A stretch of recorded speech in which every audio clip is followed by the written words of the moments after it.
Thank you for joining us. I'm Laurel Porter. A grand jury indicted that security guard today. It was back in May. Police say he killed a man who was sitting in his truck in a Lowe's parking lot. Alma McCarty joins us with the update. Alma? The security guard, Logan Gimbel, turned himself into Portland police this morning. Tonight, the case is spurring more discussion about private security, whether they should be armed and how they should be trained. Freddie Nelson, a 49-year-old husband and father of 3, was shot, killed in this parking lot of the Lowe's near Delta Park on May 29th.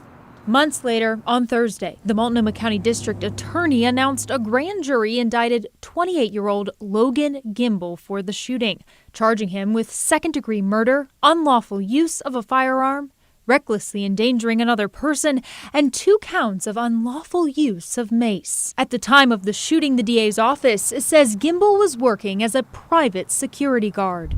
This announcement following a separate $25 million civil suit filed by Nelson's widow against the property owners and security company. The complaint alleges Gimbel wasn't certified to be an armed guard, nor did he have the certification to carry a weapon. Court documents indicate a dispute between the parties and that the guards were told to be on the lookout for Nelson. According to the civil suit, when Nelson and his wife entered the store, Gimbel blocked the car. Then, when inside, he told Nelson he was under arrest. When the couple left the store and tried to leave the parking lot, the suit alleges Gimbel tried to open their car door, then pepper sprayed them through the window. Finally, the suit alleges Gimbel stood in front of the car and told Nelson and his wife not to move, before firing 4 shots at the windshield, 3 of which hit Nelson.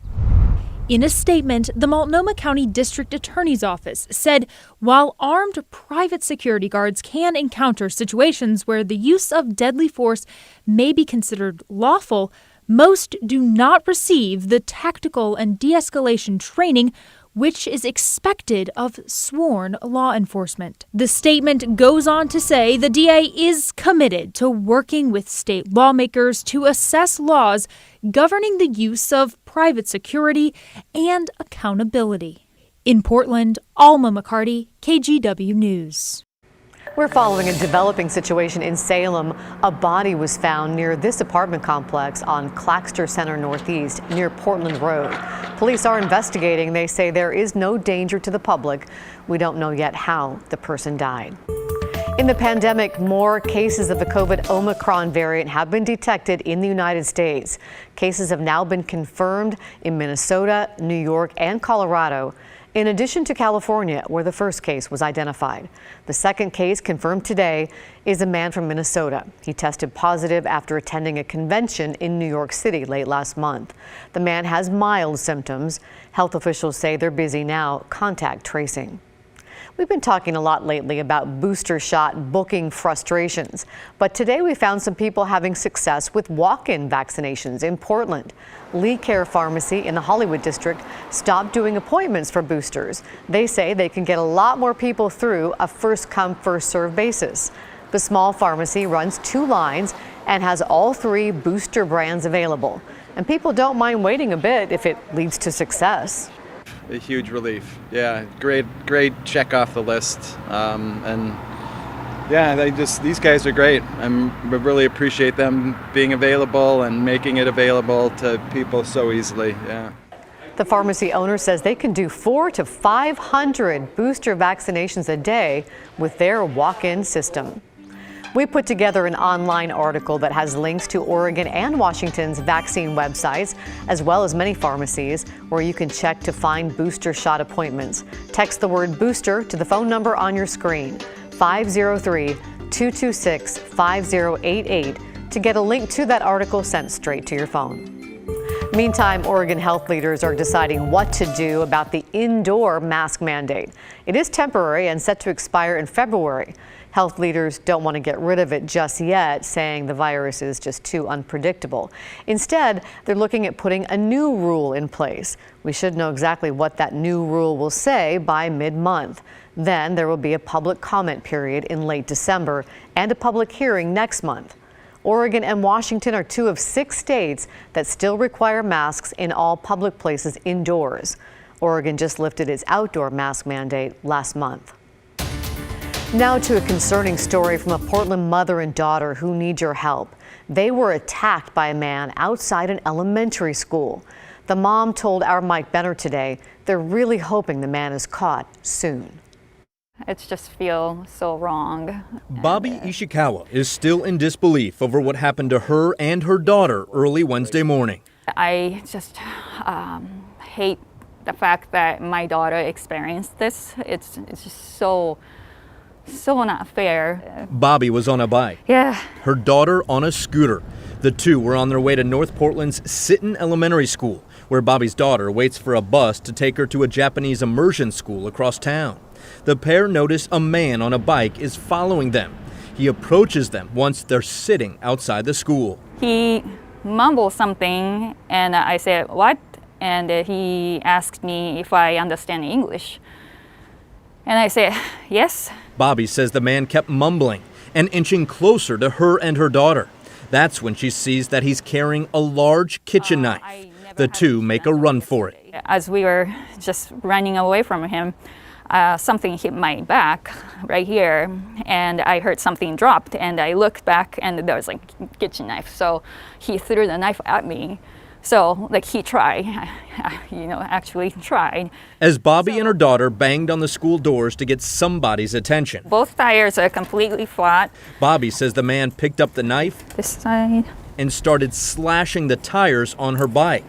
Oh, here, the puncture part. Then he took off. Right here. Very, very traumatizing. I feel very emotionally exhausted. Bobby is grateful to the Sitton school staffer who let her and her daughter into the building to escape their attacker. It could have been worse. Glad he wasn't having a gun in hand. Also, no cut, no injury. As relieved as Bobby is, she's just as worried that the man who attacked her and her daughter could do it again. She's hoping police catch the guy. Very much so. I mean, he walked away with a knife. He's still out there. I mean, he threw a knife at a mom and daughter. Staff here at Sitton Elementary School tell me since the attack happened outside the school, they felt it was necessary to notify parents. In the meantime, Bobby says the man who came after her and her daughter was wearing a dirty surgical mask, acid-wash jeans, a black hooded jacket, and he had a blue flashlight wrapped around his waist.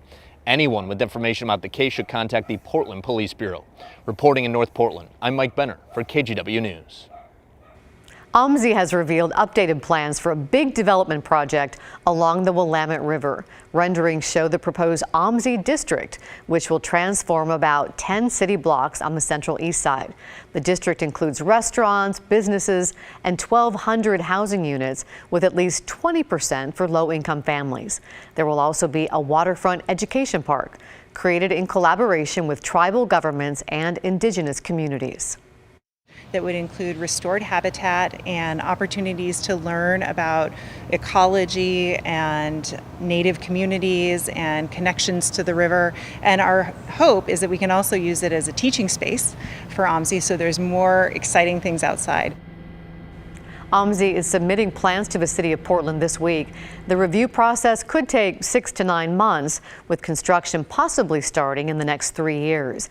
The entire project could take 15 to 20 years to complete. As many people return to in-person shopping this holiday season, they'll have another local option: pop-up markets. They're setting up shop wherever they can get space. As Catherine Cook reports, vendors are working hard to support each other. Pop-ups like the Kenton Holiday Bazaar have become really important to small business owners and local artists. On this night, the world-famous Kenton Club is hosting, and they're not charging vendors a dime. It's just one example of the community support people inside have really come to rely on. For the 26 vendors who brought out their wares, this night was more than a chance to raise a glass and make a sale. It was personal. When you shop locally, when you shop small, you're literally helping an actual individual person who sees and feels the importance of your support. Vendor Grace Hernandez co-organized this event.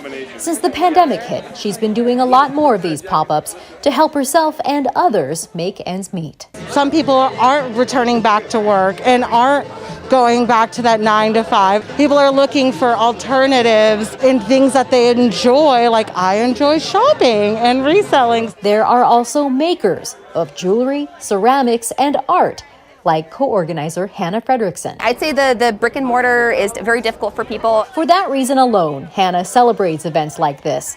But at the heart of everything here is community. The networking that's happening, it fills my heart with joy, seeing people connect with each other, making that space for each other. I wanted to be a part of it. Caitlin Hale grows and arranges dried flower art. For her, opportunities like this one are chances to challenge the status quo, even a little. Well, I know that Amazon has made like huge profits during the pandemic, which is just like, and a lot of smaller businesses have closed down. And that's just makes me really sad. In reality, not everyone will get to a pop-up market this season, but vendors can only hope they'll think about a new way of doing things the old way together. In North Portland, Catherine Cook, KGW News. Okay, so this market was one night.